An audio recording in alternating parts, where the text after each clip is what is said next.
Hat, sunglasses, Pepsi, notes, sources, thick skin, check. You already know. Let's go.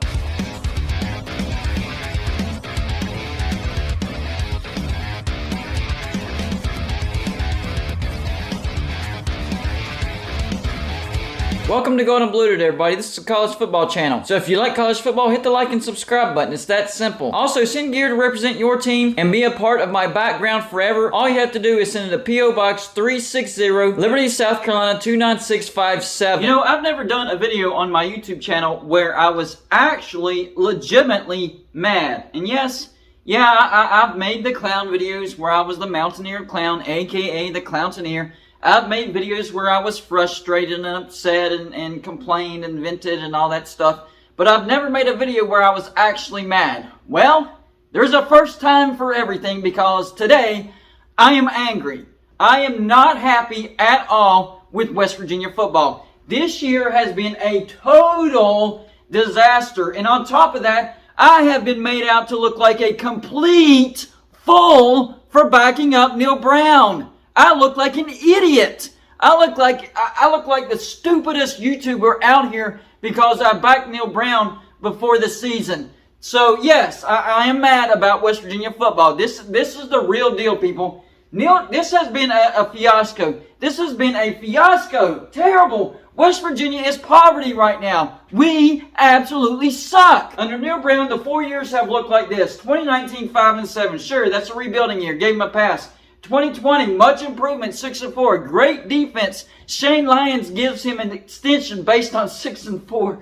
Oh man, that was bad signs right there. 2021, 6-7. So we take a slight step backwards. And then this year, so far, we're 4-7. So a tremendous step backwards. West Virginia is guaranteed to not make a bowl. It's not happening. I guess the bright spot is he recruits at a high level. Okay, I can buy that, yes, and it gives you hope, but these recruits aren't sticking around. They see the mess that West Virginia is, and they're bolting.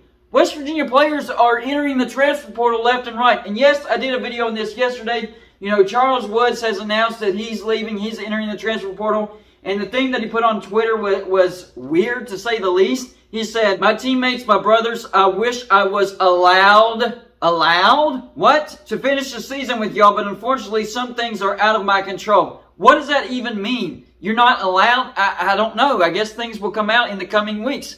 And then there's C.J. Donaldson. He was rumored to enter the transfer portal. And at one time, he removed everything, all things West Virginia, from all of his social media accounts. Well, since then, he's actually put it back on. So I don't know what's going on with C.J. Donaldson.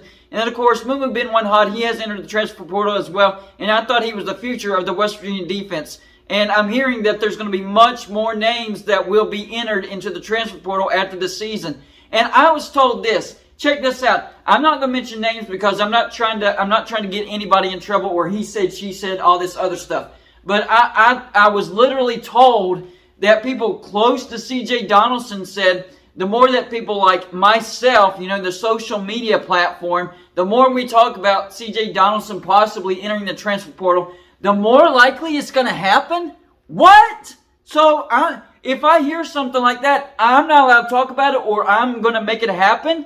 No, I do not have that type of pull in Morgantown. My channel is growing. It's getting bigger. We're up over 11,000 subscribers. But you're giving me too much credit. That's giving me too much credit. I do not, let me emphasize this, I do not have that type of influence in Morgantown. Anything I say is not going to, oh, Golden Blue says this, so I might change my mind now since she said it. No, that's not how it works. Anything I say has no influence on any type of decisions made by West Virginia or the West Virginia players. So I'm having to endure a terrible stretch of West Virginia football, and I'm not allowed to talk about how bad it is. That makes completely zero sense. Nothing. That makes no sense. So stop. Just stop. I'm allowed to talk about my feelings, how I feel about West Virginia, how I'm angry about it, and all the bad stuff going on at West Virginia and how it needs to be fixed. I'm allowed to do that. So people can get mad at me over that. That's fine.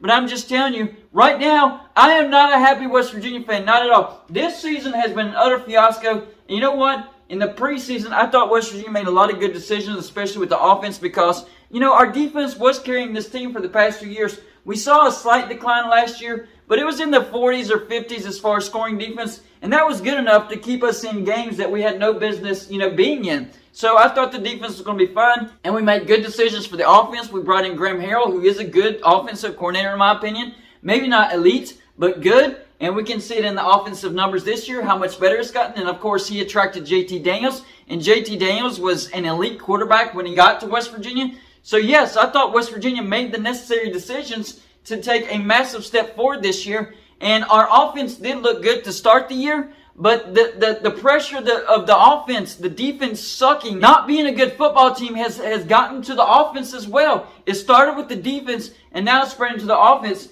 West Virginia is scoring 31.2 points per game, which is 48th. Much better than last year, but at the start of the season, we were in the 20s as far as scoring points per game. Our defense, though, this is the problem, allowing 34.2 points per game, which is 119th. How can the offense keep confidence if the defense is allowing over 30 points a game? Almost 35 points a game. Let that sink in. Our defense is allowing almost 5 touchdowns per game on average. Sometimes more, sometimes less, but around 35 points a game. That's insane. That's like Colorado bad. Colorado is one of the worst teams in the nation right now, offensively and defensively. But for West Virginia, we're almost Colorado bad when it comes to defense. And if you look at their roster, it's just because they don't have athletes. They have small dudes that aren't fast, and you can literally see the mismatch on the field when they go up against anybody. They are a very small team. Well, you know what? There's a relatability right there because West Virginia's defense, for whatever reason, we went super small in the offseason. Super, super small. You wonder why our guys can't tackle? It's because they're not very big. Jasir Cox was great at North Dakota State, and Marcus Floyd was great at Murray State. But those are FCS college football teams, so it has FCS size. They were tackling FCS size. It is a whole different ballgame when you get to a Power 5. Everybody's bigger, faster, stronger. That's why we're not good on defense. We went super small on the defense in the offseason. That makes absolutely no sense. Why did we do that? Our recipe for defense was working, and now we decide to go small? That's the biggest reason why we suck so bad. And I also made a video on the penny pinching that West Virginia has done, and I was told that was one of the main reasons that Shane Lyons was fired, so hopefully that gets figured out.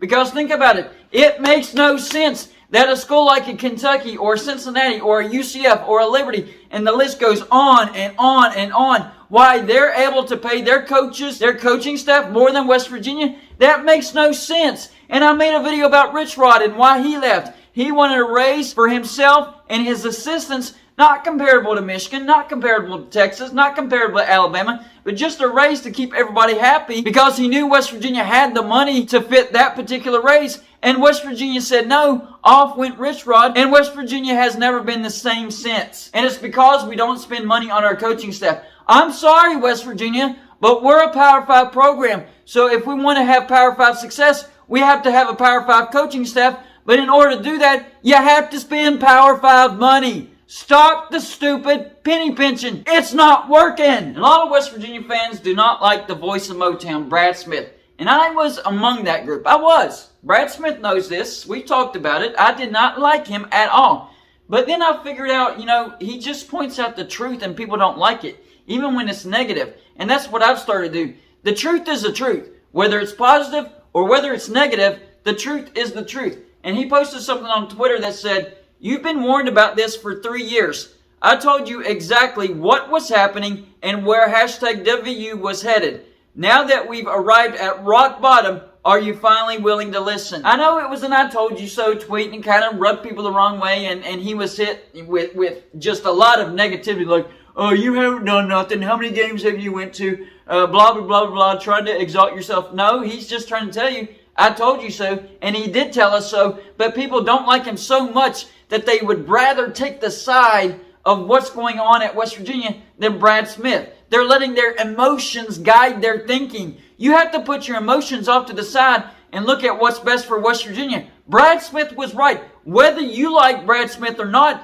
that's irrelevant. The fact is, he was right about Neal Brown. I was wrong about Neal Brown. I can admit that. I was wrong. I was on the bandwagon. The moment that I jumped off the Neal Brown bandwagon was halftime at the Texas game We were down 28-7, and I knew we weren't coming back to win that game, and our offense was looking just as bad as our defense. That's when I jumped off right there. On that front, I say Brad Smith was right and Golden Bluted was wrong. Now the question is, who would be willing to come to West Virginia to fix this mess? I don't know. I gave my coaching list. I'd like to see Hugh Freeze, Tom Herman, Lance Leopold, Matt Rule. But would they be willing to come to this train wreck to fit West Virginia? Really, the only name out of that I would say yes would be Matt Rule, because he did do it at Baylor. They were in a bad situation. He did do it at Baylor.